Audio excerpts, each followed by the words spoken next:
وسلام على عباده الذين اصطفى أما بعد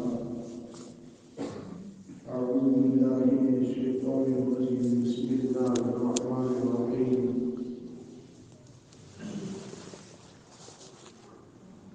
قد أفلح من تزكى وذكر اسم ربه فصلى بل تؤثرون الحياة الدنيا والآخرة خير وأبقى إن هذا لفي الصحف الأولى صحف إبراهيم وموسى وقال الله تعالى في مقام آخر قد أفلح من زكاها وقد خاب من دساها صدق الله العظيم سبحان ربك رب العزة عما يصفون وسلام على المرسلين والحمد لله رب العالمين اللهم صل على سيدنا محمد وعلى آل سيدنا محمد وبارك وسلم اللهم صل على سيدنا محمد وعلى آل سيدنا محمد وبارك وسلم اللهم صل على سيدنا محمد وعلى آل سيدنا محمد وبارك وسلم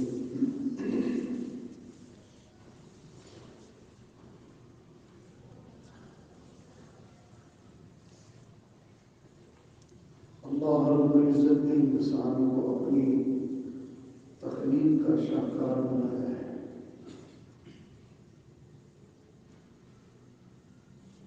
اور انسان کو اللہ تعالیٰ نے اس دنیا میں اپنا نائب اور اپنا خلیفہ بنایا ہے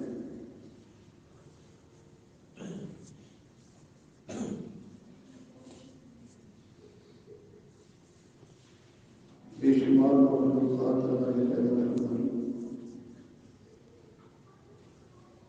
لیکن تمام مخلوقات میں انسان کو اشرف المخلوقات بنایا ہے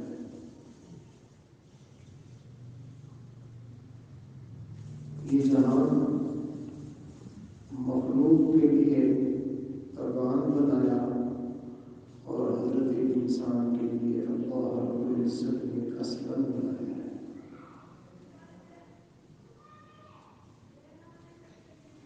جیسا کہ یہ مسجد ہے اس میں بہت سارے اعمال ہوتے ہیں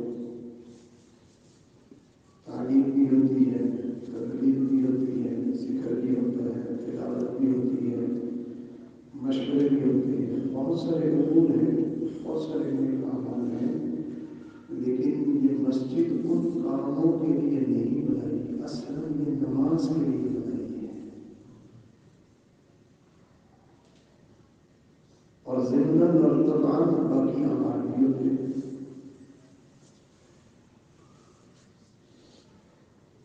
تو کائنات میں سب سے زیادہ عظمت اور فضیلت اور درجہ اللہ تعالیٰ نے انسان کو عطا فرمایا ہے ساری مخلوق کو اللہ تعالیٰ نے اس انسان کے سامنے مسخر کر دی ہے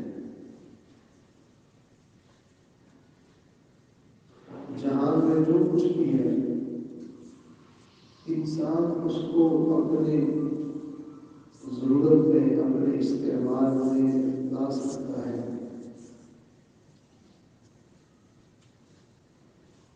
کسی اور مخلوق کو یہ اختیار نہیں دیا آپ دیکھیں اتنی مخلوقات میں سے کوئی مخلوق ہے جس میں سفر کرنا ہو اور وہ دوسری مخلوق کے اوپر سوار ہو کر سفر کرے اس کو ریگنا پڑے اس کو چلنا پڑے اس کو اڑنا پڑے وہ خود سے کرے گا دوسری مخلوق کے اوپر سوار ہونے کی اس کو اجازت نہیں یہ شرف صرف انسان کو ہے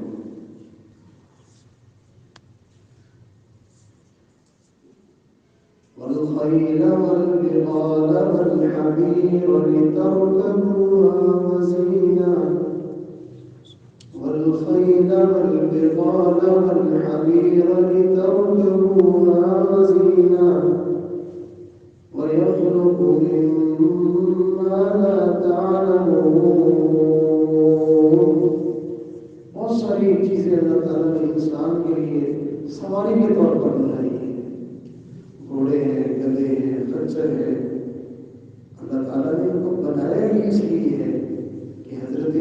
انسان ان پر بیٹھ کر اپنا سفر طے کرے۔ کچھ جانوروں کو اللہ تعالیٰ نے انسان کا بوجھ اور اس کا سامان لادنے کے لیے، وزن اٹھانے کے لیے اللہ تعالیٰ نے اپنی مخلوق بنائی ہے۔ تو بڑا بادشاہ ہے، بادشاہ لوگ جو ہے وہ اپنا سامان کہاں اٹھاتے ہیں؟ دوسرے لوگ ہوتے ہیں جو ان کا سامان اٹھاتے ہیں۔ اللہ رب العزت نے اس انسان کو کیا شرف دیا ہے کہ بیٹھنے کے لیے الگ سواری، سامان اور وزن لادنے کے لیے الگ سواری۔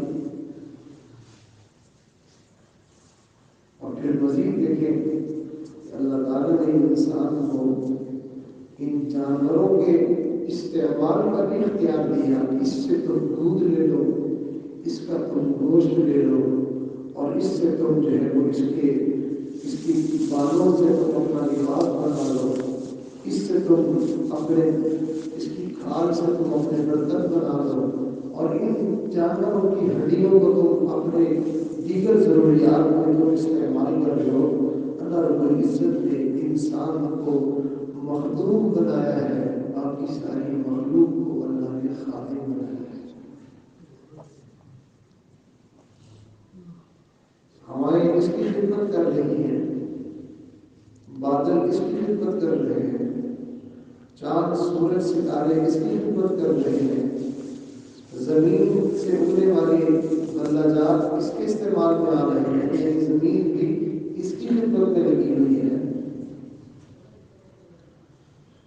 جنگل کے درندے اور جانوروں سے نفع یہ اٹھا رہا ہے، اور پھر مزے کی بات دیکھیے اور بڑی حیرت کی بات دیکھیے کہ اللہ کی وہ مخلوق کے جو معصوم ہیں اور جو اللہ کے مقرب ہیں، اللہ کے برگزیدہ ہیں، جن کو فرشتے کہتے ہیں، اللہ نے اپنی اس پاکیزہ اور معصوم مخلوق کو بھی اس انسان کی خدمت میں لگا دیا ہے۔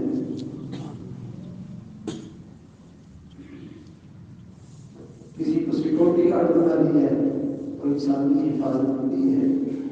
کسی کو انسان کا منشی بنا دیا ہے کہ جو کچھ بولتا ہے کہتا ہے تو وہ لکھتے جاؤ۔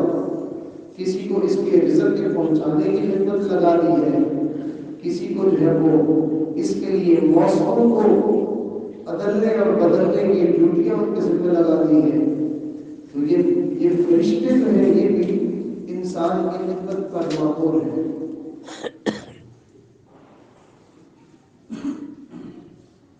کوئی موذی قسم کے جانوروں سے اس کو بچانے کی ڈیوٹی ادا کر رہے ہیں،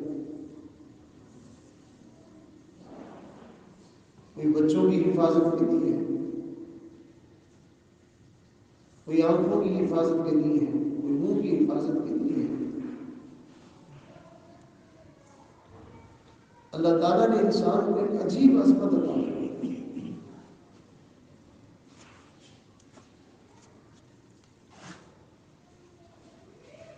ہمارے یہاں پہ جو لوگ اسمبلیوں میں پہنچتے ہیں ان کو باقاعدہ کورس کروایا جاتا ہے کہ تم نے اسمبلی میں بیٹھ کے کرنا کیا ہے، کیسے چلنا ہے۔ وہ اس کے پابند رہیں یا نہ رہیں یہ تو بات کی بات ہے، بہرحال ان سے عہد معاہدہ ہوتا ہے، ان کی تربیت تو ہوتی ہے، ان کو سمجھایا تو جاتا ہے، ان سے حلف تو لیا جاتا ہے۔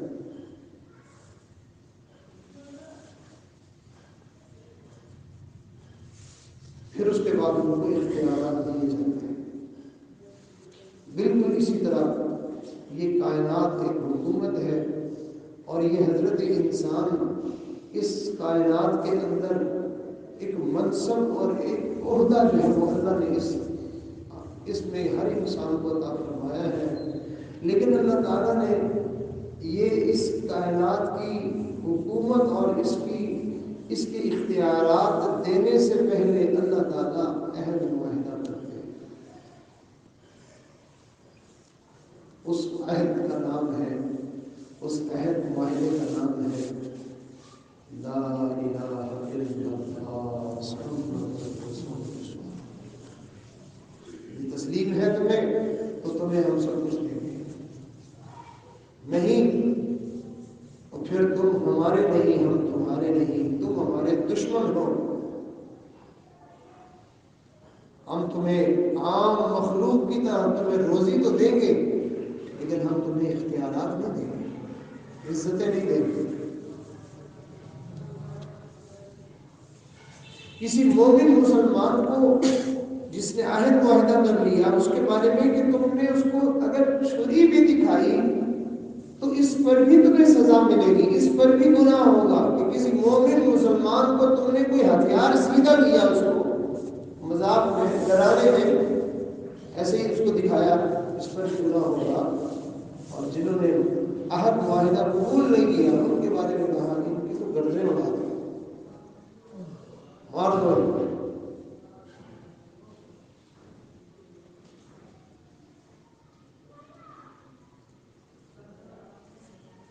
تو جیسے اس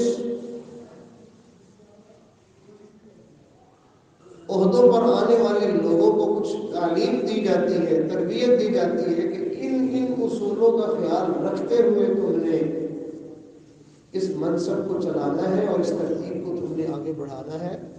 بالکل ایسے ہی اللہ رب العزت نے انسان کو جو اتنی عظمتیں دی ہیں، اتنا شرف دیا ہے، اتنی اللہ تعالیٰ نے اس کے اوپر احسانات فرمائے ہیں، تو اللہ تعالیٰ نے اس کو کھلا نہیں چھوڑ دیا ہے کہ جیسے تمہارا جی چاہے بس ویسے رہو. نہیں، اللہ تعالیٰ نے انسان کو ایک ایک چیز کی تعلیم اور تربیت فرمائی ہے. مثال کے طور پر عقیدہ تمہارا وہ ہوگا جو ہم تمہیں بتائیں گے.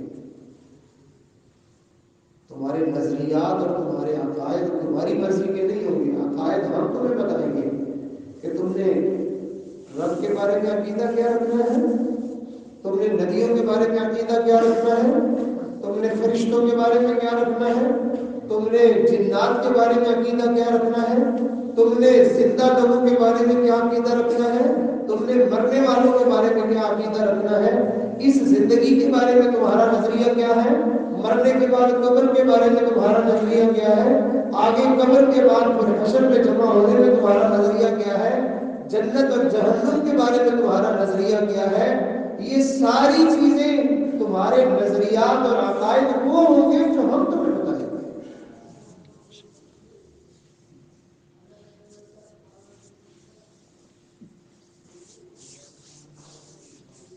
اور کہا اس وقت تک تمہارا ایمان ہم قبول نہیں کریں گے جب تک کہ تم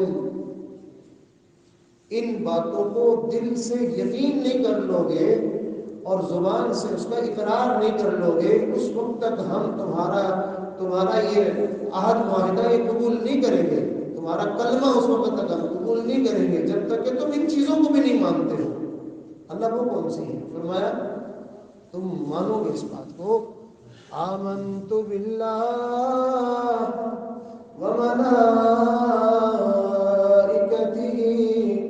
وكتبه ورسله واليوم الآخر والقدر خيره وشره من الله تعالى والبعث بعد الموت. یہ ساری باتیں تمہیں ماننی پڑیں گی. تم کہو گے کہ ہم اللہ کو بھی مانتے ہیں، ہم اس کے رسولوں کو بھی مانتے ہیں، ہم فرشتوں کو بھی مانتے ہیں، اور ہم صرف اس قرآن کو نہیں پہلی بھی ساری آسمانی کتابوں کو بھی مانتے ہیں. ہم صرف اپنے نبی کو نہیں بلکہ اپنے نبی کو آخری نبی بھی مانتے ہیں، اور پہلے جتنے انبیاء آئے ہیں ہم ان سب کو بھی مانتے ہیں. اور پھر تم ساتھ یہ بھی مانو گے کہ والقدر خیرہ وشرہ من اللہ تعالی، اچھے اور برے حالات جو کچھ تمہارے اوپر آئیں گے وہ سب کچھ اللہ کی طرف سے ہے، اس میں کسی مخلوق کا کوئی عمل دخل نہیں ہے.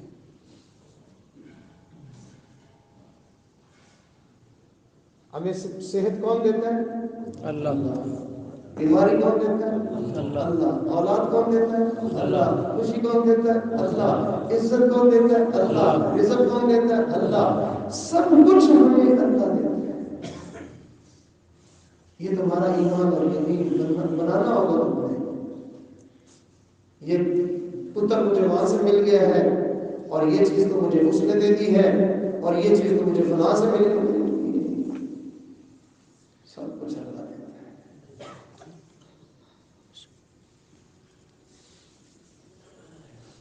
اور پھر یہی بس نہیں ہے, پھر تم نے یہ بھی عقیدہ رکھنا ہے کہ والبعث بعد الموت, مر کے قصہ ختم نہیں ہو جائے گا, مرنے کے بعد پھر تمہیں دوبارہ اٹھایا بھی جائے گا. انسان ازلی نہیں ہے, ہمیشہ سے نہیں ہے, لیکن جب ایک دفعہ اس کو بنا دیا گیا اب یہ مٹنے والا ختم ہونے والا نہیں ہے, اس لیے یہ ابدی ہے, ہمیشہ رہے گا. ایک دفعہ جب اللہ نے اس کو بنا دیا ہے نا تو اب اس کے جہان بدل رہے ہیں. عالم ارواح تھا, پھر اس کے بعد اپنے والد کی پشت میں تھا, ماں کے رحم میں تھا, پھر دنیا کے پیٹ میں آیا, پھر قبر میں جائے گا, پھر اس کے بعد عالم برزخ میں جائے گا, پھر آگے حشر میں جائے گا, پھر جہنم میں جائے گا, یہ جنت میں جائے گا, جہاں بھی جائے گا ہمیشہ رہے گا, ختم نہیں ہوتا ہے. أَإِذَا مِتْنَا وَكُنَّا تُرَابًا وَعِظَامًا أَإِنَّا لَمَبْعُوثُونَ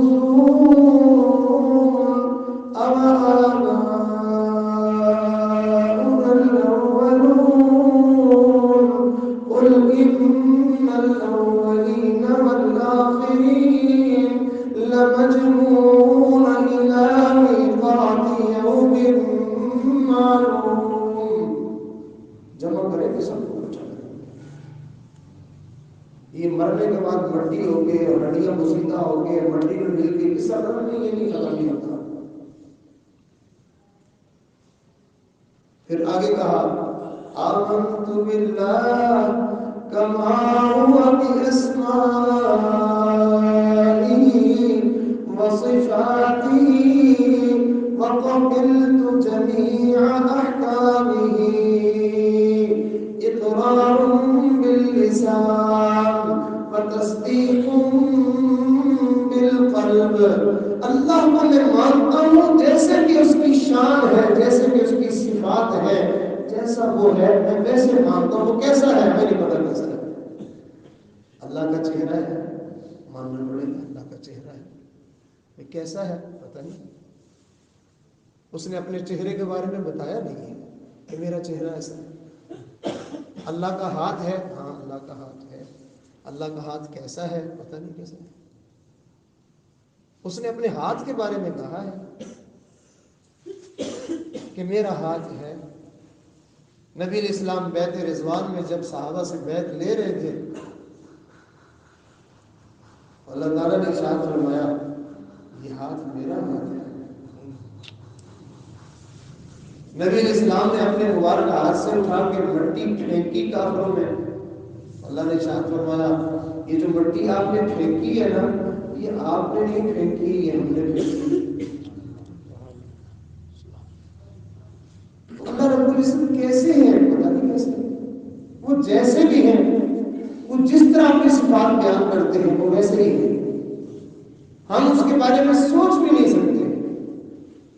اگر آپ سب پوچھیں تو بھائی جہاں پہ ہوا ہے, جی ہاں ہے, ہوا کا رنگ کیا ہے, ہوا کیسی ہوتی ہے بتائیں کیسی ہوتی ہے, کچھ بھی نہیں بتا سکتے. بھائی ہوا ہے, ہاں ہوا ہے, یہ تو مانتے ہیں.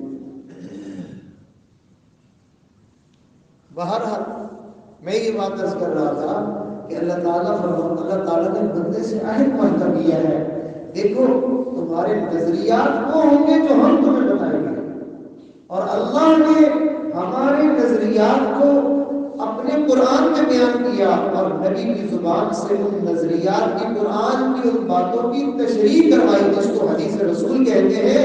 قرآن بھی مانیں گے، حدیث بھی مانیں گے، اور قرآن اور حدیث کو جن لوگوں نے سمجھا، اولین جماعت جنہوں نے قرآن و حدیث کو سمجھا، جن کو حضرات صحابہ کرام رضوان اللہ تعالی علیہم اجمعین کہتے ہیں، جو حضور کے سب سے پہلے شاگرد ہیں، جنہوں نے سب سے زیادہ دین کو سمجھا ہے، ہم ان کی باتوں کو معتبر سمجھیں گے کہ یہ جو قرآن کے بارے میں صحابہ کہہ رہے ہیں یہ ٹھیک ہے، ہمیں جو سمجھ آ رہا ہے یہ غلط ہے۔ بعض نئے محقق کچھ کھڑے ہوتے ہیں، صحابہ کی بات کو ادھر ادھر کر دیتے ہیں اور اپنی باتوں کو چلا دیتے ہیں۔ تجھے 1400 سال کے بعد آج سمجھ آ گئی، وہ حضور کے سامنے بیٹھ کے بات سمجھ رہے تھے، ان کو نہیں سمجھ آئی۔ کبھی کہہ دیتے ہیں نعوذ باللہ عمر رضی اللہ عنہ کی بدعت ہے، انہوں نے یہ کام کیا، بھائی انہوں نے ٹھیک کیا، وہ حضور کی منشا کو سمجھتے تھے۔ کوئی حدیثوں کو انکار کرنے والا آ جائے گا، کوئی صحابہ کو بدعتی کہنے والا آ جائے گا، کوئی صحابہ کو گمراہ کرنے والا آ جائے گا، کوئی کچھ کہہ دے گا، کوئی کچھ کہہ دے گا، کوئی ان کی بات قابل قبول نہیں ہے۔ اگر وہ دیندار نہیں ہے تو اللہ کی قسم جہان میں کوئی بھی دیندار نہیں ہے،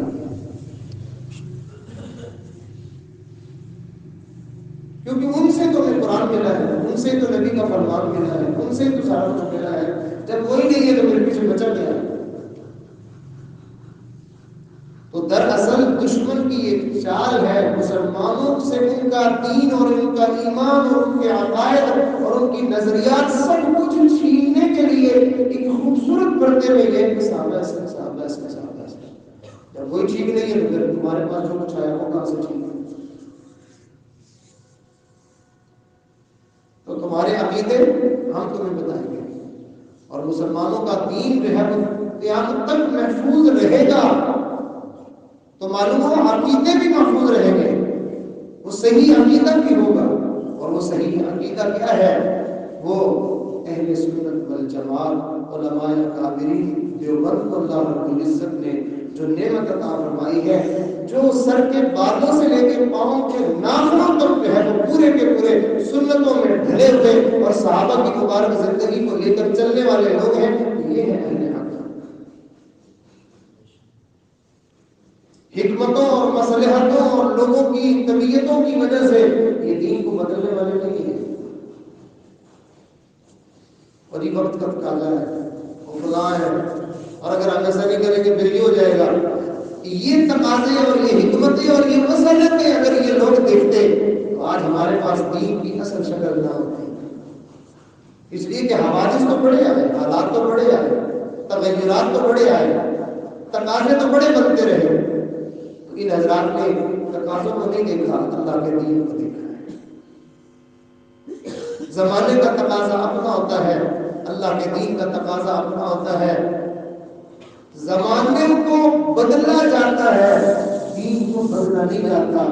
دین زمانے کے بگڑے ہوئے حالات کو بدلا کرتا ہے۔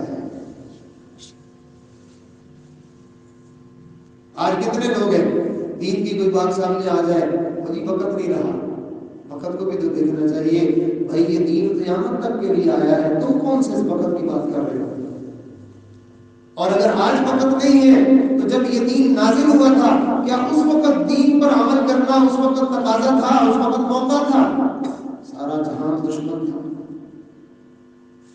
کھانا پینا بند کر دیا لوگوں نے، سوشل بائیکاٹ کر دیا لوگوں نے، ان کے بچوں کو یتیم کر دیا، ان کی جائیدادوں کو چھین لیا، ان کے ساتھ کیا کیا ظلم و ستم ڈھائے۔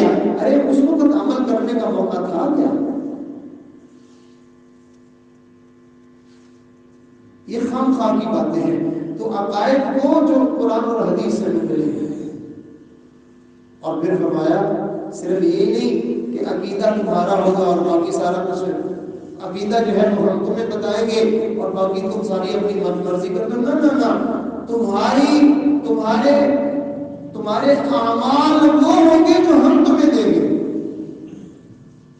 تمہارے اخلاق وہ ہوں گے جو ہم تمہیں بتائیں گے، تمہاری طبیعت وہ ہوگی جو ہم تمہیں بتائیں گے، تمہاری اندر کی چاہت اور شوق وہ ہوگا جو ہم تمہیں بتائیں گے، تمہارا اپنا کچھ نہیں ہوگا، ہر چیز ہماری دی ہوئی ہوگی، اس لیے کہ تم بندے ہمارے ہو، یہ جہان ہمارا ہے، تم تم تو ہمارے پالتو ہو، تم تو ہمارے پیدا کیے ہوئے ہو، تمہیں ہم نے اپنا نائب بنانا ہے، ہم نے تمہیں اپنا مشن دینا ہے، ہمارے کام تو تم نے اس دھرتی میں دنیا میں کرنا ہے، تمہاری اپنی مرضی کوئی نہیں چلے گی۔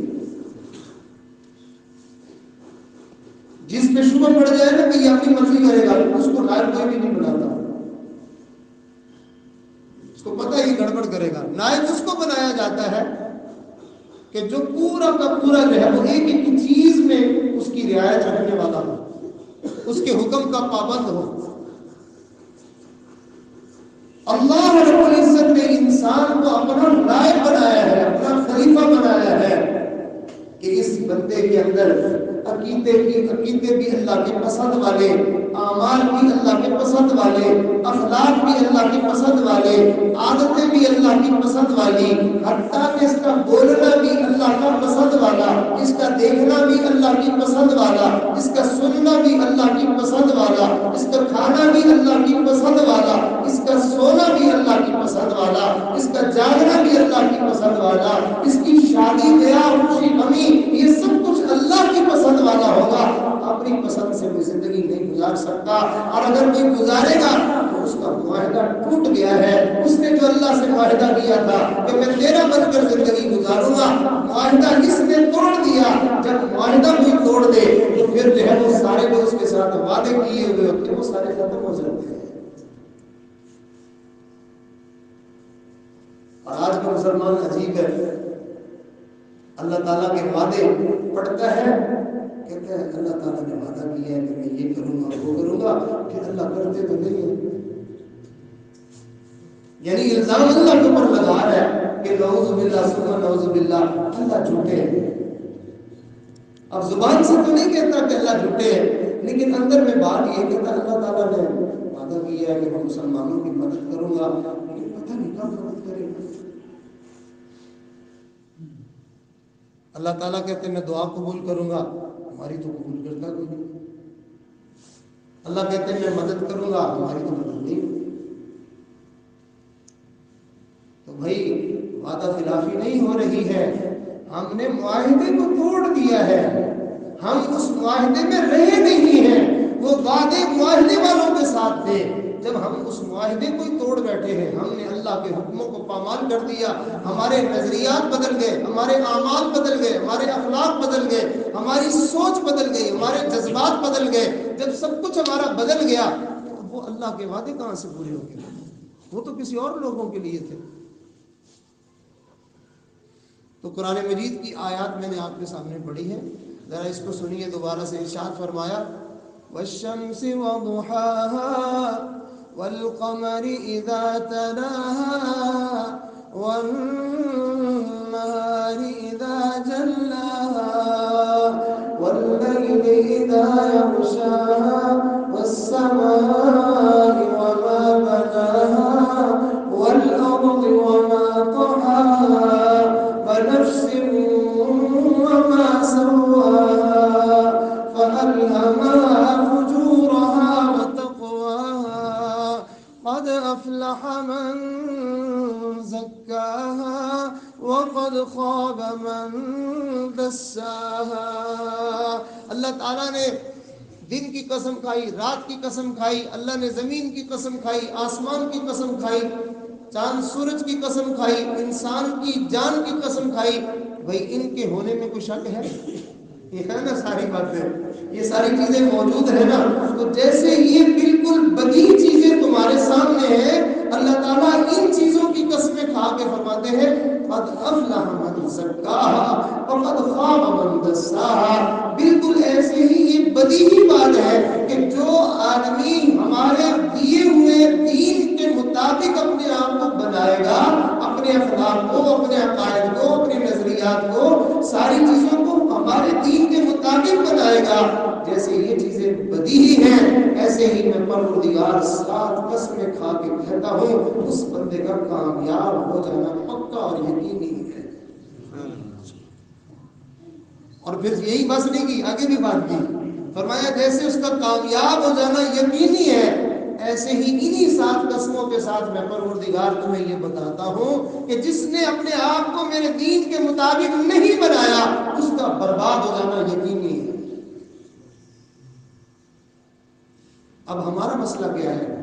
ہمارا مسئلہ یہ ہے کہ ہم ایک مانتے ہیں بات دوسری نہیں مانتے، دوسری مانتے ہیں تو تیسری نہیں مانتے، ایک حکم پورا کرتے ہیں تو دوسرے کو توڑ دیتے ہیں، یعنی ہم آدھے مسلمان اور آدھے کافر بنے ہوئے ہیں، اور ہم اس کو ماننے کے لیے تیار نہیں ہیں۔ ہمارے اگر اعمال مسلمانوں والے ہیں، اگر ہمارے اعمال مسلمانوں والے ہیں تو ہمارے اندر کے جذبات کافر والے ہیں۔ کافر بے حیا ہوتا ہے، بے شرم ہوتا ہے، بے غیرت ہوتا ہے، تو مسلمان کے اندر کے جذبات اس کا بس نہیں چل رہا، ورنہ وہ بھی جہاں موقع ملے بے حیائی کر دیتا ہے۔ اپنی ماں، بہن، بیٹی، پڑوسن، کوئی آنے جانے والی کوئی عورت ہے تو بھائی اس کی عزت پہ ہاتھ ڈالنا یہ کسی مسلمان کا کام ہے؟ تو کافروں کا کام ہے۔ تو مسلمان تو وہ تھے کہ جو آنکھ اٹھا کے نہیں دیکھتے تھے، اور ہم لٹیرے بنے ہوئے تو معلوم ہوا کہ اوپر سے ہم مجبوراً رکے ہوئے، اندر کے جذبات تمہارے کافروں والے ہیں۔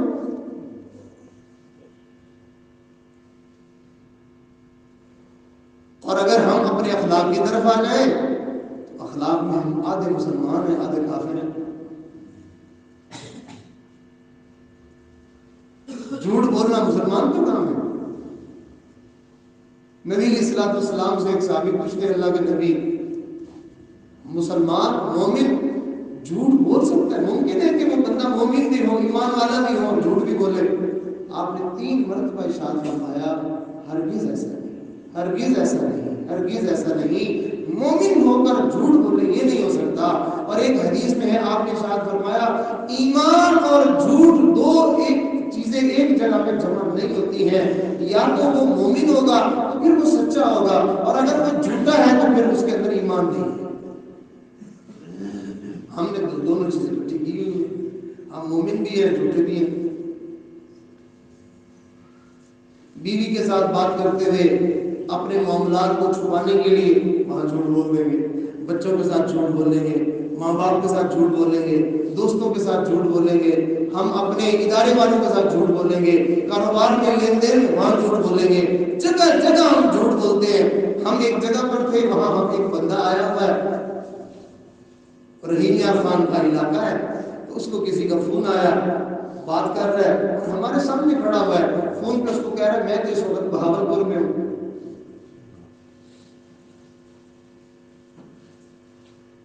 کتنی حیرت کی بات ہے، مسجد میں کھڑے ہو کے ہم جھوٹ بولتے ہیں۔ تو جھوٹ بولنا مسلمان کا کام نہیں ہے۔ کافر بھی سمجھتے تھے کہ مسلمان جھوٹا نہیں ہوتا۔ ایک واقعہ یاد آیا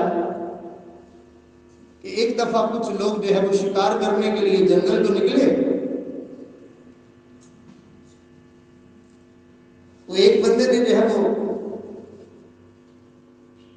شکار کو نشانہ لگایا، تو قریب وہاں یہودیوں کی بستی تھی، ان کے بچے وہاں کھیل رہے تھے، نشانہ خطا ہو گیا، وہ شکار کو لگنے کی بجائے جا کے بچے کو لگے اور وہ موقع بھی ختم ہو گیا۔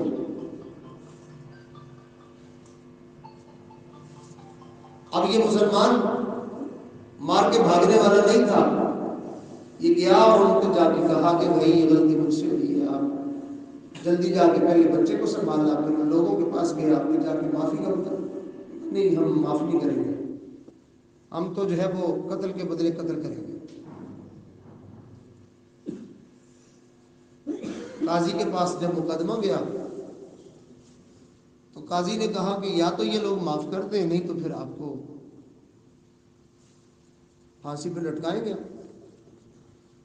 اس نے ان کی منت سماجت کی مگر یہ نہ مانا، خیر اس کو بند کر دیا گیا اور بتا دیا گیا کہ ہم جمعے والے دن جو ہے اس عمل کو نافذ کریں گے اور سب کے لیے عبرت کا نشان بنائیں گے، جمعے والے دن ہم تمہیں پھانسی دیں گے۔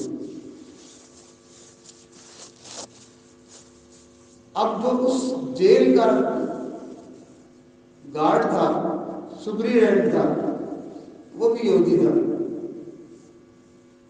اب یہ مسلمان بند ہے اندر، کل کو اس کو پھانسی ہونی ہے. آج یہ اس کے پاس آیا اور کہنے لگا کہ یار دیکھو میں تو اس طرح سے ہم گھر سے نکلا تھا تو میرے نہ آگے والوں کو پتا تھا پیچھے والوں کو پتا، راستے میں یہ حادثہ ہو گیا تو مجھے جو ہے وہ یہاں پھانسی کا آرڈر ہے. تو موبائل کا یا فون کا تو زمانہ تھا نہیں. تو اس نے کہا کہ دیکھو اگر آپ میرے اوپر مہربانی کرو، مجھے اجازت دے دو تو میں اپنے گھر والوں کو بتا کے واپس آ جاؤں گا. اب یہ کوئی بات عقل میں آنے والی ہے کہ جس بندے کو پھانسی کا آرڈر ہے اور کل کو جو ہے اس کو پھانسی ہونی ہے اور وہ آگے کہہ رہا ہے کہ مجھے اجازت دے دو میں گھر ہو آؤں. تو جیلر نے کہا کہ تم کون ہو؟ اس نے تعارف کروایا، میں یہ ہوں فلاں ہوں، میں مسلمان ہوں. جیسے ہی اس نے سنا نا کہ مسلمان ہے، اس نے کہا کوئی بات نہیں جاؤ. اس نے اس کو چھوڑ دیا. یہ اپنے گھر پہنچا اور جا کے ان کو بتایا کہ اس طرح میرے ساتھ واقعہ ہو گیا ہے اور میں تو واپس جاؤں گا اور میرا تو آخری دن ہے. اب سب رو دھو کے تو رخصت کر دیا اس نے. لیکن جمعۃ المبارک ادا کرنے کے بعد اب جو ہے وہ جب تختہ لگایا گیا تو ایک دو اور لوگ تھے، اس کا جب نام بولا تو نہیں ہے. سپرینٹینڈنٹ سے پوچھا کہ بندہ کدھر ہے؟ چھوڑا ہم. اس نے کہا جی اس طرح وہ مجھے کہہ رہا تھا تو میں نے اس کے اوپر ترس کر لیا. وہ چونکہ مسلمان تھا، وعدہ خلافی نہیں کرتے، جھوٹ نہیں بولتے، تو اس لیے میں نے اس کو چھوڑ دیا. قاضی صاحب نے کہا کہ یہ معاملہ تمہارا ہے اور اس کا ہے، اگر وہ آ گیا تو ٹھیک، نہ آیا تو اس کی جگہ پہ ہم تجھے پھانسی پہ لٹکائیں گے. اب جب یہ بات ان لوگوں کو پتہ چلی، انہوں نے کہا کہ بھائی قتل بھی ہمارا ہوا اور بندہ بھی پھانسی میں ہمارا ہی چڑھے گا. تو قاضی صاحب سے انہوں نے منت کی کہ آپ تھوڑا انتظار کریں، ہو سکتا ہے وہ آ جائے. اب وہ انتظار ہوتے ہوتے باقی سارے کیس بھگت گئے، ابھی تک وہ نہیں آیا. انہوں نے کہا لے آؤ بھائی اس کو بھی. اب جب یہ کہا نا تو دور سے ذرا دھول اڑتی ہوئی محسوس ہوئی. انہوں نے کہا جی اس کو ذرا دیکھ لیں. شاید دیکھا کیا تھوڑی دیر کے بعد کہ وہ نوجوان دوڑتا ہوا، ہانپتا کانپتا ہوا، پسینے میں ڈوبا ہوا وہ بھاگا ہوا آ رہا ہے.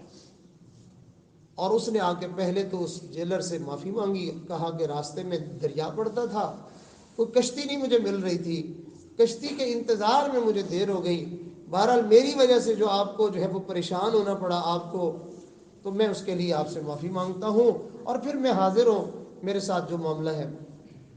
اب جب ان لوگوں نے دیکھا کہ بھئی یہ بندہ، یہ اس کو پھانسی ہونی تھی اور یہ اپنے وعدے کا اتنا سچا ہے، اس کی اس سچائی کو دیکھ کر ان لوگوں نے کہا کہ قاضی صاحب ہم اس کو معاف کرتے ہیں، ہم اس کو معاف کرتے ہیں، اور صرف معاف ہی نہیں کرتے، اس مذہب کو ہم بھی قبول کرتے ہیں کہ جس مذہب میں اس قدر سچائی ہے، اس قدر وعدے کی پاسداری ہے. ہم سارے لوگ کلمہ پڑھ کے مسلمان ہوتے ہیں. میرے آقا صلی اللہ علیہ وسلم کا فرمان ذی شان سچا، آپ نے ارشاد فرمایا الصدق ینجی والکذب یہلک، سچ تجھے نجات دلائے گا اور جھوٹ تجھے ہلاکت میں ڈال دے گا. تو مسلمان سچے ہوا کرتے تھے. اللہ کے حبیب صلی اللہ علیہ وسلم نے فرمایا مسلمان جھوٹا نہیں ہوتا ہے. تو بہرحال آج ہم دیکھیں تو ہمارے اندر جھوٹ بھی ہے، غیبت بھی ہے، دوسروں سے جو ہے وہ دوسروں کی دل آزاری بھی ہے، دل میں کینہ بھی ہے، کدورت بھی ہے، اور اپنے دل میں جو ہے وہ گندی قسم کی خواہشات بھی ہیں. یاد رکھیں یہ اخلاق کسی مومن مسلمان کے نہیں ہیں. اگر ہمارے ہیں تو اس کا مطلب یہ ہے کہ پھر ہم اندر سے مومن بنے نہیں، ہم آدھے مسلمان اور آدھے کافر ہیں. ہمارے عقائد بھی دیکھ لیے جائیں تو وہ بھی ایسے ہی ہے. سارا دن منہ سے بولتے رہیں گے سب کچھ اللہ کی طرف سے ہوتا ہے، اور جا کے اپنے رشتہ داروں کے ساتھ لڑ پڑیں گے یہ تم نے کیا ہے.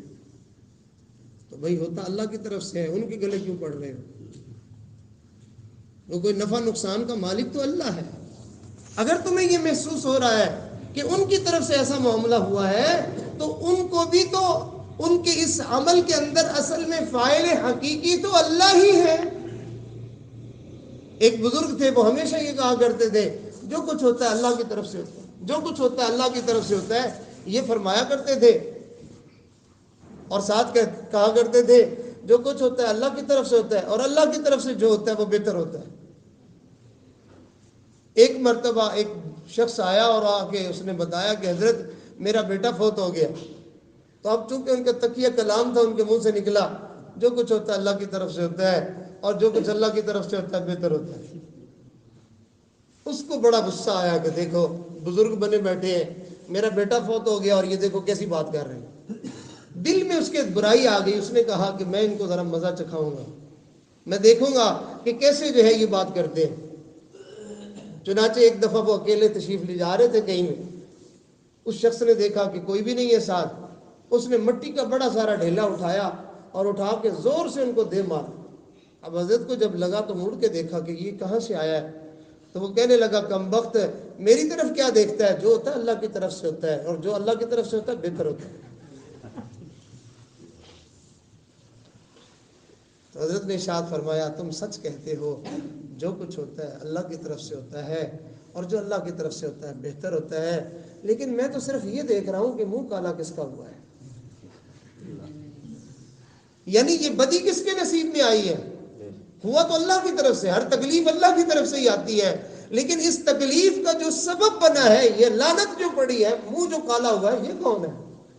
میں تو بس اتنا دیکھ رہا ہوں، باقی تم جانو اور رب جانے۔ تو مومن لڑائی جھگڑے نہیں کرتا، وہ معاملہ اپنا اللہ کے اوپر چھوڑ دیتا ہے۔ مومن کی لڑائی، مومن کا جھگڑا، مومن کا قتال وہ صرف اور صرف کافر کے ساتھ ہوتا ہے۔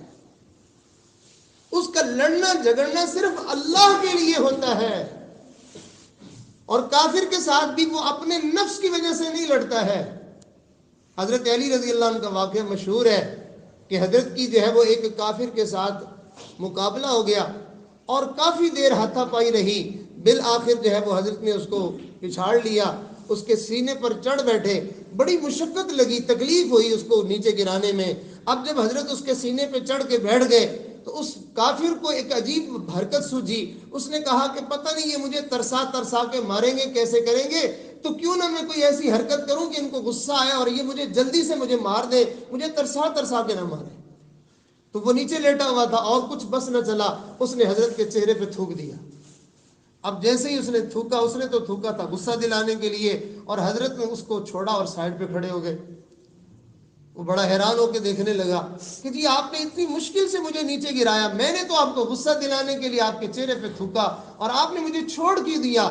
حضرت نے ارشاد فرمایا میں اپنی ذات کے لیے تیرے ساتھ نہیں لڑائی کر رہا تھا، میں تو اللہ کے لیے کر رہا تھا۔ جب تم نے میرے چہرے پہ تھوکا اب مجھے ذاتی غصہ آ گیا، میں اپنی ذاتی غصے کی وجہ سے کسی کو کوئی تکلیف نہیں دینا چاہتا، چونکہ میری ذات درمیان میں شامل ہو گئی، اللہ واسطے کا معاملہ وہ خالص نہ رہا، میں نے اس لیے تجھے چھوڑ دیا۔ وہ کافر کلمہ پڑھ کے مسلمان ہو گیا۔ اچھا یہ مذہب اتنا سچا ہے، اچھا یہ ایسا اخلاص والا دین ہے۔ تو میں یہ بات عرض کر رہا تھا کہ ہم نے اپنے عقائد کو بھی درست کرنا ہے، اپنے اعمال کو بھی درست کرنا ہے، اپنے اخلاق کو بھی درست کرنا ہے، اپنی جو ہے وہ ہم نے مزاج کو بھی درست کرنا ہے، طبیعت بھی ہماری اچھی ہو جائے۔ نبی علیہ السلام کی خدمت میں ایک بندہ آگے پوچھتا ہے اللہ کے نبی ایمان کیا ہے؟ نبی علیہ السلام نے ایمان کی بڑی عجیب تشریح فرمائی۔ آپ نے ارشاد فرمایا اگر تیرے دل میں ابھرنے والے، مفہوم عرض کر رہا ہوں، اگر تیرے دل میں ابھرنے والے جذبات نیکی والے ہیں تو تو ایمان والا ہے، اور اگر تیرے اندر ابھرنے والے جذبات تیری چاہتیں گناہ ہے تو تیرا ایمان میں خلل ہے۔ اور ہمارے اندر پتہ نہیں کتنی چاہتیں ہوتی ہیں گناہوں کی، ہم تو مشکل سے جو ہے وہ اپنے آپ کو، ہم تو گناہوں کی گندگیاں اپنے اندر لیے پھر رہے ہیں۔ جہاں بس چلتا ہے، جہاں موقع ملتا ہے، وہاں ہم اپنی اس برائی کا ارتکاب کر لیتے ہیں۔ لوگوں کے سامنے بڑے نیک پاک بنے پھرتے ہیں، اندر کی زندگی اگر ہمیں اتنا کہہ دیا جائے کہ تمہاری اندر کی زندگی کسی اور کو نہیں، ہم صرف اور صرف تمہارے بیوی بچوں کے سامنے تمہاری زندگی کو کھولتے ہیں، شاید ہم زمین میں دفن ہو جانے کو پسند کریں گے، اپنے بیوی بچوں کے سامنے اپنی زندگی کا کھلنا پسند نہیں کریں گے۔ تو ہم اندر سے اتنے گندے ہیں، جبکہ ایمان تو بندے کو اندر اور باہر سے پاک کر دیتا ہے۔ تو اپنے اخلاق کو سنوارنا، اپنے جذبات کو سنوارنا، اپنے عقائد کو سنوارنا، یہ سنوارنے کی محنت کہاں ہوتی ہے کہ جو ہمارے خیالات کو بھی پاک کریں، جو ہماری گفتگو کو بھی پاک کریں، جو ہمارے اخلاق کو بھی پاک کریں۔ یہ اندر کی پاکیزگی کی محنت جو ہوتی ہے، اس کو تصوف و سلوک کہتے ہیں۔ یہ اللہ والوں کی صحبت میں رہ کے انسان اسی پاکیزگی کو حاصل کرتا ہے۔ جیسے میرے عزیز ابھی نماز کے بعد اعلان کرتے ہوئے یہ بات فرما رہے تھے کہ بھائی تدریس کے لیے بھی اصلاح ضروری ہے، اور تبلیغ کے لیے بھی اصلاح ضروری ہے، جہاد کے لیے بھی اصلاح ضروری ہے۔ جیسے ہر بندے کو اپنے جسم کا علاج ضروری ہے، ایسے ہی ہر بندے کو اپنی روح کا علاج بھی ضروری ہے۔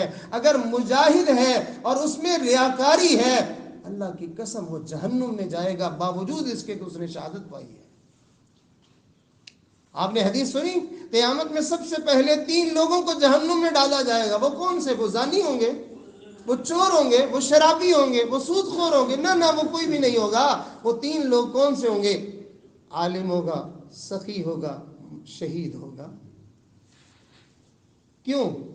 اللہ فرمائیں گے بندے تو کیا کرتا رہا؟ کہے گا یا اللہ میں نے علم حاصل کیا اور لوگوں کو سکھاتا رہا، میں ساری زندگی جو ہے وہ لوگوں تک تیرے دین کے علم پہنچاتا رہا۔ اللہ فرمائیں گے تو نے یہ کام میرے لیے نہیں کیا، بلکہ تو یہ کام اس لیے کرتا تھا کہ تجھے بڑا مولانا صاحب کہا جائے، بڑا جو ہے وہ تجھے علامہ کہا جائے۔ فقد قیل، بس وہ کہا جا چکا، اب گھسیٹو اس کو، ڈالو جہنم میں۔ اللہ سخی کو بلائیں گے، تو کیا کرتا رہا؟ یا اللہ میں مال تیرے راستے پہ لٹاتا رہا، غریبوں کی مدد کی، میں نے جو ہے وہ غریبوں کے لیے گھر بنوائے، بچیوں کے رشتے میں نے کروائے، میں نے لوگوں کے گھروں میں جو ہے وہ راشن پہنچائے، میں نے پتہ نہیں نہ جانے رفاع عامہ کے لیے کیا کیا میں نے ٹرسٹ بنائے ہوئے تھے۔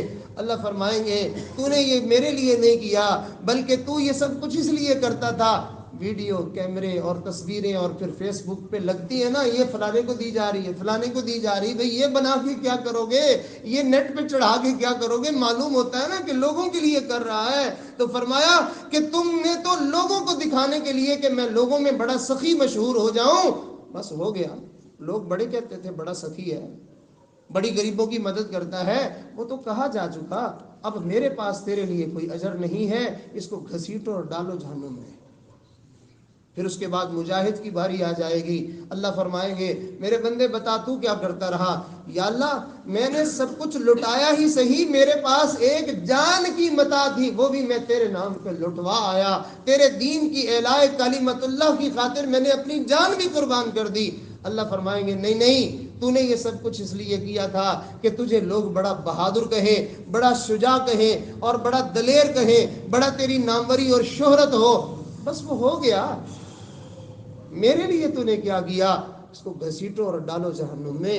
یہ بیماری کی وجہ سے بڑے بڑے اعمال انسان کے برباد ہو جائیں گے۔ تو میرے عزیزو اس کی اصلاح ضروری ہے۔ بندہ بڑے فخر سے بتا رہا ہوتا ہے تبلیغ میں وقت لگایا، میں نے سال لگایا پیدل، تو بھئی اب لوگوں کو کیا بتا رہے ہو؟ جس اللہ کے لیے لگایا ہے وہ پورا سال تجھے دیکھتا نہیں رہا۔ میں نے اتنے چلے لگائے ہیں، بھائی اب لوگوں کو کیا بتا رہے ہو؟ اور جی میں نے 5 حج، جب میں 5ویں دفعہ حج پہ گیا، کہا 5ویں دفعہ تو ایک لفظ میں بتا دیا میں نے 5 حج کیے ہوئے۔ تو لوگوں کو بتانے کے لیے اعمال کیے ہیں۔ ہمارے اکابرین اپنے نیک اعمال کو ایسے چھپاتے تھے کہ ایسے ہم اپنے گناہوں کو بھی نہیں چھپاتے جس طرح وہ اپنے نیک اعمال کو چھپاتے تھے۔ آج جو لوگ مال پیسے والے ہوتے ہیں، وہ کیا ان کے پاس 5-5 ہزار کے نوٹ ہوں، 1 لاکھ 2 لاکھ 3 لاکھ روپے اگر ان کے پاس ہو، تو کیا وہ بازار میں جاتے ہوئے ہاتھ میں پکڑ کے گنتے ہیں؟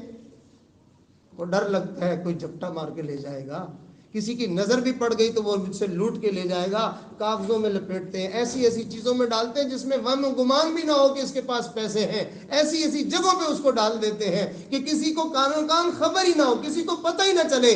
حتیٰ کہ بعض جو ہے وہ کاروباری لوگ مال پیسے کے اعتبار سے اتنے محتاط ہوتے ہیں کہ ہمارا یہ سودا کتنے کا ہوا، کتنے میں ملا، یہ بات کسی کو باہر تو کیا بتانی، اپنے گھر میں بیوی بچوں کے سامنے تذکرہ نہیں کرتے کہ ہمارا یہ معاملہ ایسا ہوا، کہیں بات لیک نہ ہو جائے، کہیں نقصان نہ ہو جائے۔ جیسے ہم پیسے کے اعتبار سے اتنے محتاط ہیں، اللہ والے اپنے نیک اعمال کے بارے میں ایسے ہی محتاط ہوتے ہیں۔ دونوں میاں بیوی ایک تکیے میں سر رکھ کے لیٹے ہوئے، اور اس کی خامد کی ساری رات رونے میں گزر گئی ہے، ساتھ لیٹی ہوئی بیوی کو خبر نہیں ہے کہ میرے خامد نے ساری رات رو رو کے اللہ کو منانے میں گزار دی۔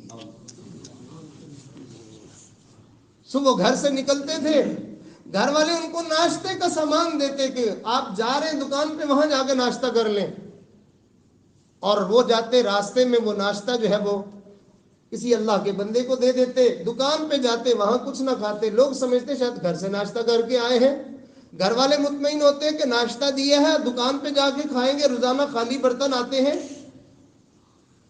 مہینوں مہینے روزے رکھتے رہے، نہ گھر والوں کو پتا نہ دکان والوں کو پتا۔ گرمی کا موسم ہے، روزہ رکھتے تھے، اور جب باہر نکلتے تو جب دوستوں کے پاس ملنے کے لیے ملاقات سے پہلے تیل لیتے اور اپنے ہونٹوں پہ مل لیتے، دوست سمجھے شاید ابھی کھانا کھا کے آیا ہے، میرے دوست کو روزے کا پتہ ہی نہ چلے۔ ایک صاحب اپنے دوست سے ملنے گئے، دروازے پہ دستک دی اور کچھ دیر انتظار میں اس کو کھڑا ہونا پڑا۔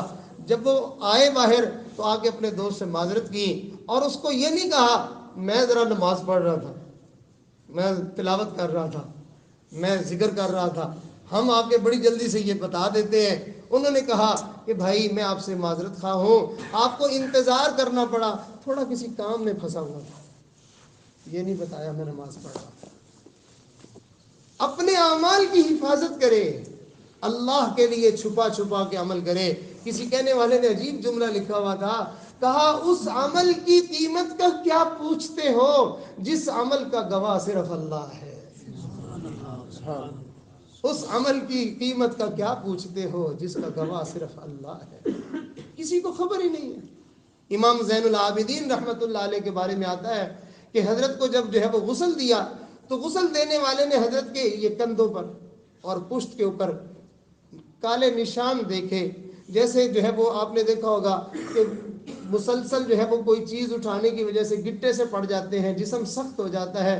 حضرت کا جو ہے وہ گورا چٹا جسم اور خوبصورت حسین تھے، شہزادے تھے، تو اب اس جسم کے اوپر اس طرح کے نشان تو بڑی حیرت ہوئی کہ یہ کیا ہے، کسی نے مارا ہے، کسی نے تکلیف دی ہے، یا کسی نے نہ اللہ معاف فرمائے کہ آگ میں جلایا ہے، کیسے یہ ایسے نشان بن گئے ہیں۔ گھر والوں سے پوچھا، کہا ہمیں تو خبر نہیں ہے۔ خیر بات چھپ گئی اور حضرت کو غسل دے کے ان کو جو ہے وہ دفنا دیا گیا۔ چند دنوں کے بعد ایک گھر سے آواز آئی، دوسرے گھر سے، تیسرے گھر سے، وہ بندہ کہاں گیا جو عشاء کے بعد ہمارے گھر میں آٹے کی بوری رکھ جاتا تھا، جو دالیں اور چاول رکھ جاتا تھا، جو پانی بھر کے دے جاتا تھا مشکیزے، وہ کہاں گیا؟ اب بات کھلتے کھلتے پتہ چلی کہ جب سارے لوگ سو جاتے تھے، امام زین العابدین رحمت اللہ علیہ اس وقت رات کے سناٹے میں بیواؤں کے، غریبوں کے، محتاجوں کے گھروں میں جاتے تھے، جس کو راشن کی ضرورت ہوتی اپنی پشت پر اٹھاتے، کسی خادم کو اس لیے نہ کہتے کہ بات لیک ہو جائے گی، لوگوں کو پتہ چل جائے گا کہ یہ کون عمل کرتا ہے، میں تو اپنا عمل صرف اللہ کے لیے کرنا چاہتا ہوں، میں تو کسی کو بتانا دکھلانا نہیں چاہتا ہوں۔ یہ جو اصلاح اور تربیت ہوتی ہے، یہ جو اخلاص کا درس ہوتا ہے، یہ اخلاص کا درس انسان اللہ والوں کے پاس جا کے لیتا ہے۔ اپنے اخلاق کو درست کرنا۔ ہماری لڑائی ہو جائے، جھگڑا ہو جائے، ہم کیا کہتے ہیں؟ میں کیا کروں، میرے دل سے بات نکلتی نہیں ہے، میں کیا کروں، میرے دل سے بات نکلتی نہیں ہے۔ تیرے دل سے بات نہیں نکلتی تو اللہ اور اس کے رسول کا فرمان بھی سن لے۔ فرمایا جس کے دل میں دوسروں کے لیے برائی ہوگی، دوسرے کے لیے کینہ ہوگا، دوسرے کے لیے غصہ اس نے دل میں رکھا ہوا ہے، فرمایا اس کی عام مجلسوں میں، عام محفلوں میں، عام دنوں میں، عام راتوں میں اس کی تو مغفرت تو کیا ہونی ہے، لیلۃ القدر میں جب مغفرت کے دریا بہ رہے ہوتے ہیں تیرے دل سے بات نہیں نہ نکلتی تو جا، تیرے لیے ہمارے پاس بخشش بھی نہیں ہے۔ جس کے دل میں کینہ ہوگا اس کی لیلۃ القدر کی رات میں بخشش نہیں ہوگی۔ مومن کا دل تو پاک اور صاف ہوتا ہے، معاملہ ہوا پھر اس کے بعد جو ہے وہ معافی تلافی ہوئی، احساس ہوا، بس قصہ ختم ہو گیا۔ بلکہ اس سے بھی عجیب راستہ، آسان راستہ ہے۔ فرمایا مومن کو اگر کسی سے کوئی تکلیف اور کوئی صدمہ کو معاملہ پہنچا ہے تو وہ اپنے دل سے اللہ کے لیے اس کو معاف کر دے، بھلے جو ہے وہ اس کے سامنے اظہار نہیں بھی کیا، اس کے جو ہے وہ اصلاح اور تربیت کے لیے کہ جب کبھی وہ آئے گا اس کو ندامت ہو جائے گی، شرمندگی ہو جائے گی، احساس ہو جائے گا، اظہار بھلے اس وقت کر دے لیکن اپنے دل کو تو اسی وقت ہی صاف کر دینا۔ ایک بزرگ تھے، ہاتھ میں جو ہے وہ پیسوں کی، اس زمانے میں لوگ، سادے لوگ تھیلوں کے اندر پیسے ڈال کے رکھتے تھے، تو حضرت کے ہاتھ میں وہ تھیلا تھا کپڑے کا، اس میں پیسے تھے، پیچھے سے جو ہے وہ ایک اچکا آیا اور اس نے جھپٹا مارا اور لے کے جو بھاگنے لگا، آگے ٹھوکر لگی، نیچے گرا، اوپر اٹھا سنبھلنے کے لیے، اس کی بینائی چلی گئی۔ اب چیخنے لگا، دھاڑنے لگا اور مجھے بچاؤ، مجھے بچاؤ، مجھ سے غلطی ہو گئی۔ لوگوں نے آ کے پوچھا کیا ہوا، کہنے لگا یہ کوئی اللہ والا تھا، میں نے اس سے جو ہے یہ حرکت کی ہے، انہوں نے لگتا ہے بد دعا دی ہے تو میری بینائی چلی گئی۔ لوگوں نے اس کو پکڑا اور حضرت کے پاس آ گئے اور کہا کہ حضرت آپ، چھوٹا سا معاملہ تھا، آپ نے اس کو بد دعا دے دی، اس کو جو ہے وہ نظر ہی جاتی رہی۔ حضرت نے ارشاد فرمایا واللہ میں نے تو بد دعا نہیں دی، میں نے تو اس کو اسی وقت ہی معاف کر دیا تھا، یہ میرا اور اس کا معاملہ نہیں ہے، یہ تو اس کا اور اس کے پروردگار کا معاملہ ہے۔ بندہ جب اپنے معاملے کو چھوڑ دیتا ہے تو پھر یہ نہیں ہوتا کہ اللہ رب العزت اس کی گرفت نہیں کرتے، یا اللہ تعالیٰ اس کو تنبیہ نہیں کرتے، یا اللہ اس کو سبق نہیں سکھاتے، یا اللہ تعالیٰ اس کو نتیجہ نہیں دیتے۔ پھر اللہ تعالیٰ جب کسی کو مزہ چکھاتے ہیں اس کی نسلیں بھی یاد کرتی ہیں۔ ہم اپنے معاملے کو لے کے چلیں گے، ارے ہم کچھ نہیں کر سکیں گے، ہم لڑائی کریں گے، ہم جھگڑا کریں گے، اور لڑنے جھگڑنے سے ہمارے اعمال برباد ہوں گے، ہمارے اخلاق برباد ہوں گے، ہماری زندگی برباد ہوگی، ہمارا مال برباد ہوگا، اور ہماری دنیا تباہ ہوگی اور ہماری آخرت تباہ ہوگی۔ اور اگر ہم معاملہ اللہ کے سپرد کر دیں تو یہ جانے اور اس کا رب جانے ہمارا ایمان بھی بچ جائے گا، ہمارے اعمال بھی بچ جائیں گے، ہمارے اخلاق بھی درست رہیں گے، ہماری دنیا بھی سنور جائے گی، اور اس کو معاف کرنے کی وجہ سے قیامت کے دن ہمیں بھی معافی مل جائے گی۔ یہ اخلاق نبی علیہ الصلوۃ والسلام نے سکھائے ہیں۔ یہ چند ایک باتیں میں بطور نمونے کے عرض کر دی میں نے۔ میرے عزیزوں، ہمارے پاس اپنا کچھ نہیں ہے، ہماری ایک ایک چیز اللہ اور اس کے رسول کی طرف سے ہمیں عطا کی گئی ہے، ہمیں اپنے آپ کو اس کے مطابق ڈھالنا ہے، اس کے لیے زندگیاں لگتی ہیں۔ یہ جو ہے وہ سے روزے سے کام نہیں بنتا، یہ 10 دنوں سے نہیں بنتا، یہ چلے سے نہیں بنتا، یہ 4 مہینے سے نہیں بنتا، یہ سال سے نہیں بنتا، پوری زندگی لگا کے اگر بندہ سدھر جائے تو بڑی بات ہے۔ اس پہ ایک لطیفہ بھی یاد آ گیا۔ حضرت حاجی صاحب رحمۃ اللہ علیہ، اس زمانے میں جو ہے وہ بہت پہلے کی بات ہے، تو کارگزاری سنی، تو ایک خان صاحب تھے بیچارے، نئے آئے تھے، پہلی دفعہ ہی جماعت میں وقت لگا کے آئے تھے، تو نئی باتیں ہوتی رہتی ہیں سیکھنے والے لوگوں میں، جیسے طلباء میں، مجاہدین میں، سالکین میں، جو نئے لوگ آتے ہیں تو پھر ایسی لطیفے بنتے رہتے ہیں، اس میں کوئی ایسی پریشانی والی بات نہیں ہے۔ تو اس نے جو ہے وہ حضرت حاجی صاحب رحمۃ اللہ علیہ کارگزاری سن رہے تھے، تو حضرت نے فرمایا ہاں بھائی آپ نے چلے میں کیا کیا؟ اس نے کہا حاجی صاحب ہم نے 6 نمبر سیکھ لیا، ہم نے 6 نمبر سیکھ لیا۔ حاجی صاحب فرمانے لگے، جیسے بزرگوں کی عادت ہوتی ہے، حاجی صاحب فرمانے لگے بھائی میں تو بوڑھا ہو گیا ہوں، آج تک 1 نمبر نہ سیکھ سکا ہوں، بھائی میں تو بوڑھا ہو گیا ہوں، آج تک 1 نمبر نہیں سیکھ سکا۔ وہ خان صاحب بولا، کہتا حاجی صاحب اگر آپ نالائق ہیں تو پھر ہم کیا کریں؟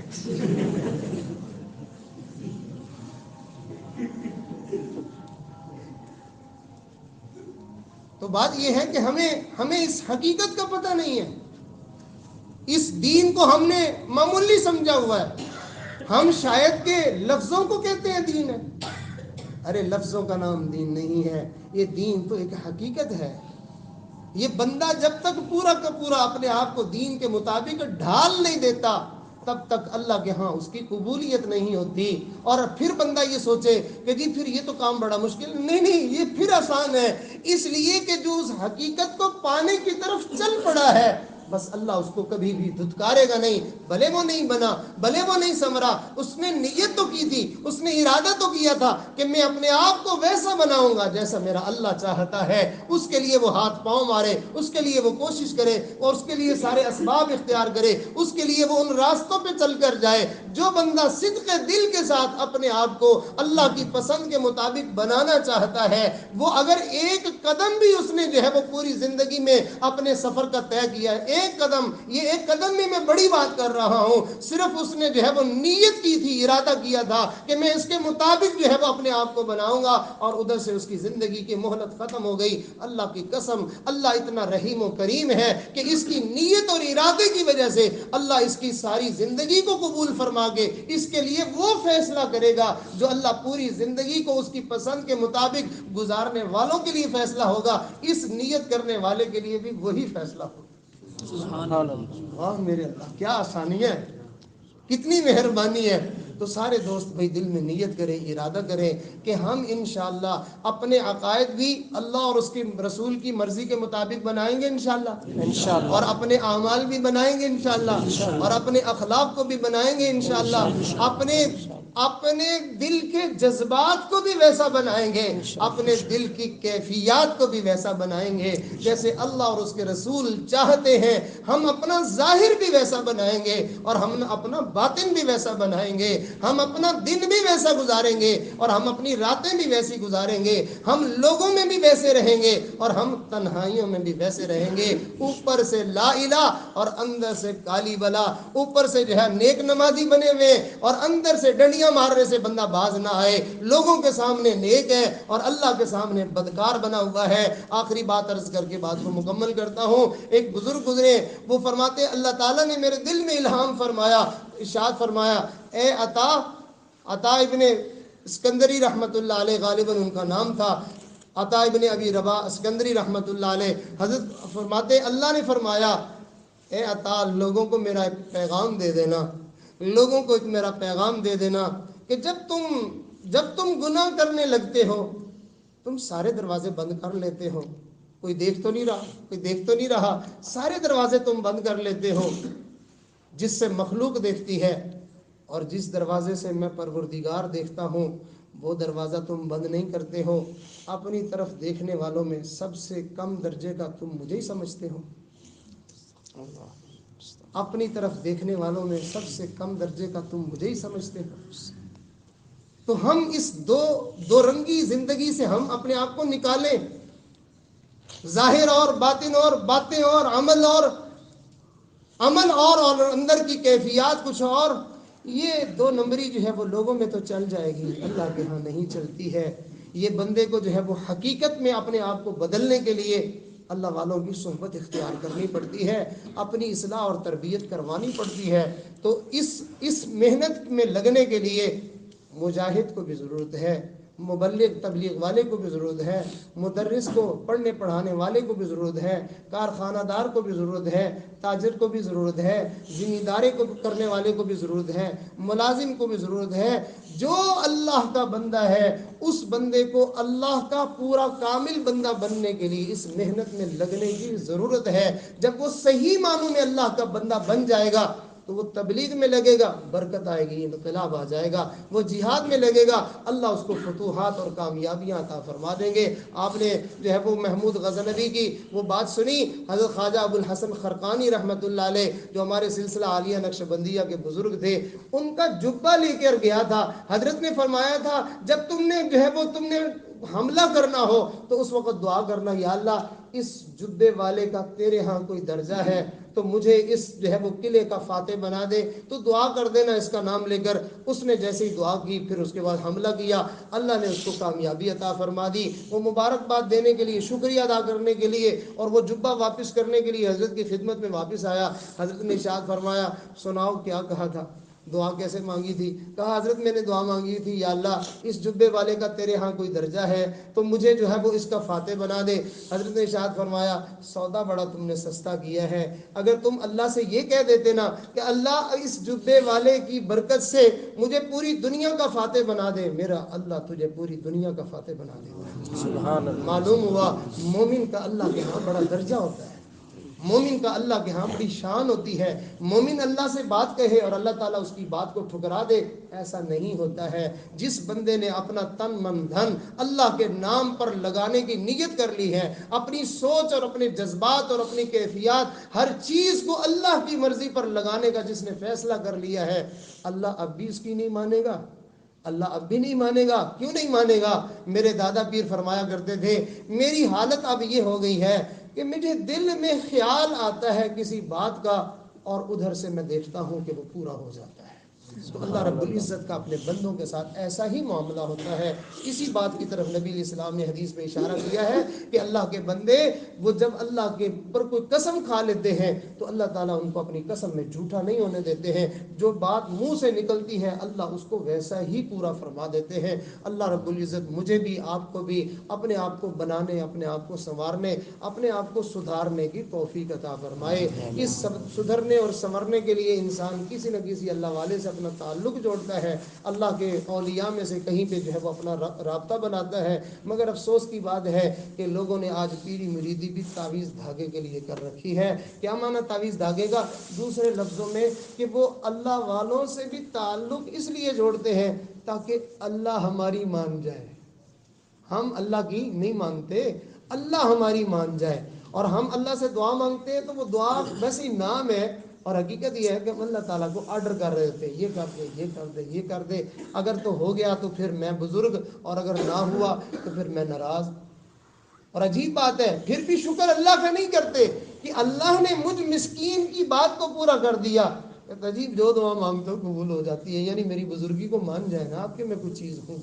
تو اللہ تعالی ہمارے حال پہ رحم فرمائے۔ تو سارے دوست بھائی اپنی زندگی کے پچھلے تمام گناہوں سے، چاہے ان گناہوں کے تعلق جو ہے وہ عقائد سے ہو، ان گناہوں کا تعلق اعمال سے ہو، ان گناہوں کا تعلق اخلاق سے ہو، یا ان گناہوں کا تعلق اندر کے جذبات کے ساتھ ہو، جس چیز کے ساتھ بھی ان گناہوں کا تعلق ہے، ہم تمام گناہوں سے اللہ کی بارگاہ میں توبہ طائب ہوتے ہیں، معافی مانگتے ہیں، اور دل میں عہد اور ارادہ کرتے ہیں کہ انشاءاللہ آئندہ اسلامی، ایمانی، قرآنی، سچی اور سچی زندگی گزاریں گے، اللہ کے کامل بندے بن کر ہم زندگی گزاریں گے۔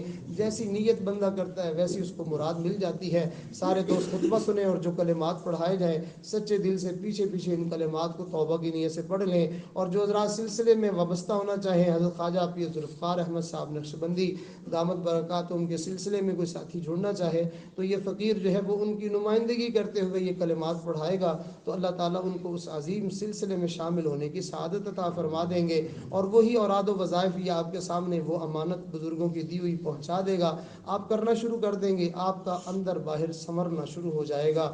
پہلے خطبہ سنیے اور اس کے بعد جو کلمات پڑھائے جائیں ان کو سچے دل سے پیچھے پیچھے پڑھتے جائیے۔ الحمدللہ وکفا وسلام علی عبادہ الذین اصطفى، اما بعد، اعوذ باللہ من الشیطان الرجیم، اعوذ باللہ من الشیطان الرجیم، بسم اللہ الرحمن الرحیم، بسم اللہ الرحمن الرحیم، لا الہ لا الہ الا اللہ الا اللہ محمد الرسول اللہ، محمد رسول اللہ، آمنت باللہ، آمنت باللہ۔ اپنی نیت اور توجہ کو ذرا مستحضر کر کے کہ ایک مجرم اپنے مالک سے اپنی زندگی بھر کے جرموں کی معافی مانگ رہا ہے۔ لا الہ لا الہ الا اللہ الا اللہ محمد الرسول اللہ، محمد رسول اللہ، آمنت باللہ آمنت باللہ وملائکتہ وملائکتہ وکتبہ وکتبہ ورسلہ ورسلہ والیوم الآخر والیوم الآخر والقدر خیرہ والقدر خیرہ وشرہ وشرہ من اللہ تعالی من اللہ تعالی والبعث والبعث بعد الموت، بعد الموت، آمنت باللہ آمنت باللہ کما ہوا کما ہوا بأسمائہ وصفاتہ وقبلت جمیع احکامہ احکامہ إقرار باللسان إقرار باللسان وتصديق بالقلب وتصديق بالقلب أشهد أن لا إله أشهد أن لا إله إلا الله إلا الله وأشهد وأشهد أن محمدا أن محمدا عبده ورسوله أستغفر الله ربي أستغفر الله ربي من كل ذنب من كل ذنب وأتوب إليه وأتوب إليه أستغفر الله ربي أستغفر الله ربي من كل ذنب من كل ذنب وأتوب إليه وأتوب إليه أستغفر الله ربي أستغفر الله ربي من كل ذنب من كل ذنب وأتوب إليه وأتوب إليه برحمتك برحمتك يا أرحم الراحمين. يا أرحم الراحمين. ان کلمات کو جس نے توبہ کی نیت سے پڑھا ہے وہ دل میں یقین کر لے کہ وہ توبہ طائب ہو چکا ہے، اور جس نے اللہ والوں کے سلسلے میں اپنی اصلاح اور اپنی تربیت کی نیت سے شامل ہونے کی نیت سے ان کلمات کو پڑھا ہے وہ سلسلہ عالیہ نقشبندیہ مجددیہ میں بیعت ہو چکا ہے۔ وہ چند ایک اوراد و وظائف اس کے سامنے ذکر کیے جائیں گے، ان کے کرنے سے اس کو اپنا مقصود حاصل ہونا شروع ہو جائے گا۔ بعض دوست سلسلے میں بیعت ہوتے ہیں لیکن شروع سے ہی نیت خراب ہوتی ہے، وہ بزرگ بننے کی نیت سے بیعت ہوتے ہیں، بزرگ بننے کی نیت سے وہ تسبیحاں پڑھ کے پھر کچھ دیکھنا چاہتے ہیں، وہ خواب دیکھ لیا تو پھر پھٹنے کو آ جاتے ہیں، سوچتے ہیں مجھے کوئی رنگ نظر نہیں آیا، کوئی خواب نظر نہیں آیا۔ یاد رکھیں ان اعمال کا مقصود کچھ ایسا نہیں ہے کہ آپ جو ہے ہواؤں میں اڑیں گے، آپ باکمال ہو جائیں گے، آپ کی دعائیں قبول ہو جائیں گی۔ آپ ان اعمال کے کرنے سے یہ یقینی بات ہے کہ ہم سدھرنا شروع ہو جائیں گے،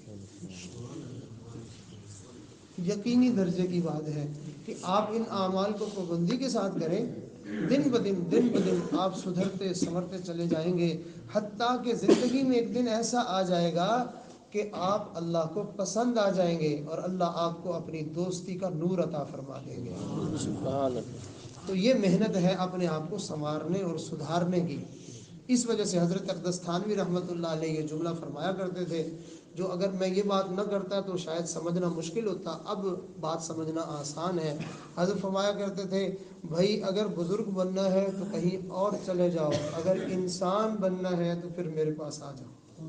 سبحان اللہ۔ بزرگ بننے کا کیا ہے؟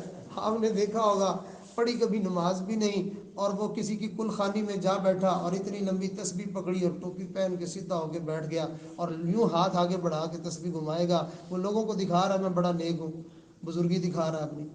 تو بزرگی دکھانے کا آپ نے دیکھا ہوگا عورتوں بے پردہ ہوتی ہیں اور تسبیح پکڑ کے حاجن بن کے بغیر پردے کے باہر جا رہی، مسلسل اس کے اوپر لعنت پڑ رہی ہے اور وہ اپنے آپ کو حاجن بن کے دکھا رہی ہے۔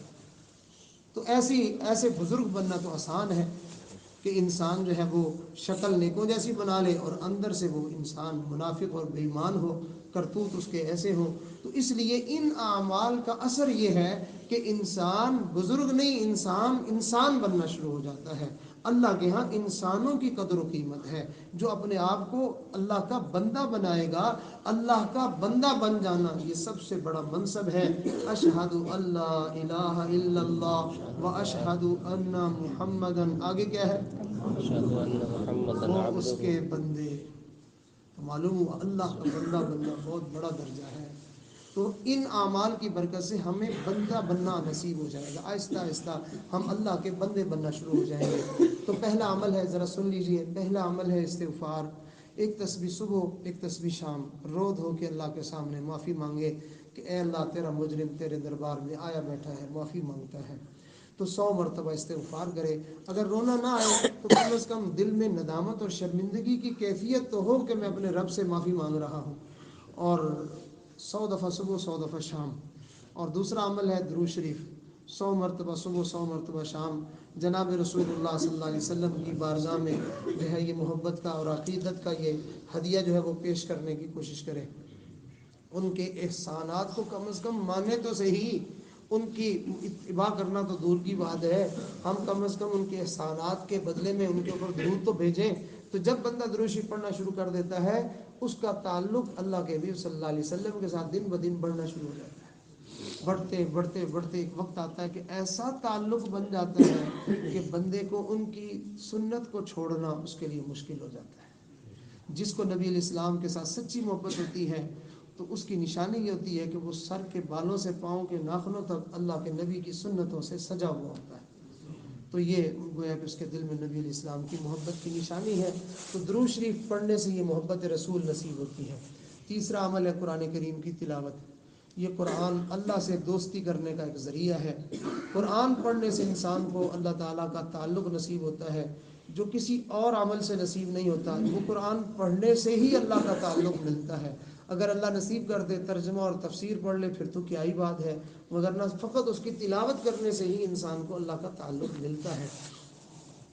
ابھی یہاں پہ مناسبت سے بات آ رہی ذہن میں کہ مجاہدین جو اللہ کے راستے میں جہاد کرتے تو عرب لوگوں میں سے جب کوئی شہید ہوتا تھا تو عجیب معاملہ ہوتا تھا. پورے علاقے میں ایک خوشبو کی لہریں پھیلتی تھی. وجہ کیا تھی کہ وہ محاذ پہ کھڑے ہوئے بھی ان کی زبانیں قرآن سے بند نہیں ہوتی تھی. مسلسل قرآن پڑھ رہے تو تھے تو باقی بھی جہاد کرنے میں اللہ کے راستے میں اللہ کے نام پہ قربان ہونے آئے ہیں، لیکن قرآن کی وجہ سے جیسا تعلق ان لوگوں کا اللہ سے جڑتا تھا وہ کسی اور کا نہیں ہوتا تھا. معلوم ہوا کہ اگر یہ امت قرآن کو مضبوطی سے تھام لے تو اس امت کا تعلق اللہ سے جڑ جائے گا. تو اللہ سے تعلق جوڑنے کا یہ ایک بہترین راستہ ہے کہ ہم قرآن مجید کی تلاوت کو اپنی زندگی کا معمول بنائیں. مسلمانوں کے گھروں میں کچھ عرصہ پہلے مرد عورتیں بچے بڑے سب جو ہے وہ فجر کے بعد سب قرآن پڑھنے میں لگے ہوئے ہوتے تھے. کہ ماحول بنا ہوا ہوتا تھا، گھروں سے قرآن پڑھنے کی آواز آ رہی، مسجد سے قرآن پڑھنے کی آواز آ رہی. اب یہ وہ ماحول نہیں رہا. ہمیں چاہیے کہ ہم اس ماحول کو زندہ کرنے کی کوشش کریں کہ قرآن مجید کو روزانہ پڑھنے کا معمول بنائیں. اور اگلا عمل ہے صبح اور شام 15-20 منٹ سب سے اپنے دل کو جدا کر لیں، ایک اللہ سے اپنے دل کو جوڑ لیں. یہ 15-20 منٹ کم از کم یہ عمل کرنا چاہیے کہ کسی کا کوئی خیال تک بھی نہ آئے. بندہ ہو اور اس کا پروردگار ہو. نبی علیہ السلام فرمایا کرتے تھے لی مع اللہ وقت، میرا اور میرے رب کی ملاقات کا ایک وقت ہوتا ہے جس میں کوئی مقرب فرشتہ بھی جو ہے وہ دخل اندازی نہیں کر سکتا. میں اپنے رب کی طرف متوجہ ہوتا ہوں اور اللہ تعالیٰ کی رحمتوں کا ایک نزول ہوتا ہے. تو بندے کو چاہیے کہ وہ بھی اپنی زندگی میں کچھ ایسا ٹائم بنائے کہ بس وہ ہو اور اس کا پروردگار ہو، درمیان میں کوئی واسطہ تعلق نہ ہو. پانچواں عمل ہے چلتے پھرتے اٹھتے بیٹھتے سوچوں میں خیالوں میں اپنے رب کو یاد رکھے. ہاتھ کار ول دل یار ول، ہاتھوں سے دنیا کا کام دھندا کرتا رہے اور دل سے اپنے یار حقیقی کو یعنی اللہ تعالیٰ کو یاد کرتا رہے. اور چھٹا عمل ہے کہ اپنے بزرگوں کے ساتھ مضبوط محبت کا تعلق ہو، بہت پیار کا تعلق ہو. شجر سے وابستہ رہ اور امید بہار رکھ. جو ٹہنی جتنی موٹی ہو کے درخت کے ساتھ جڑی ہوئی ہوتی ہے، جتنا زیادہ تعلق اس کا ہوتا ہے پھل بھی اتنا زیادہ اسی ٹہنی پر ہوتا ہے. تو ایسے ہی اللہ والوں سے جس بندے کا جتنا زیادہ تعلق ہوگا اتنا اس بندے کے لیے نیک اعمال کے دروازے کھلیں گے. یہ چند ایک اعمال ہیں. اللہ تعالیٰ میرے لیے بھی آپ کے لیے بھی ان پر عمل کرنا آسان فرمائے. کسی کو اگر لکھے ہوئے یا اعمال چاہیے ہوں تو وہ بعد میں ہمارے ساتھیوں سے لے لیں گے. ابھی تھوڑی دیر کے لیے دل والے ذکر کی مشق کر لیں، پھر انشاءاللہ دعا ہوتی ہے. تمام دوست اپنی آنکھوں کو بند کر کے سر جھکا کے دنیا جہان سے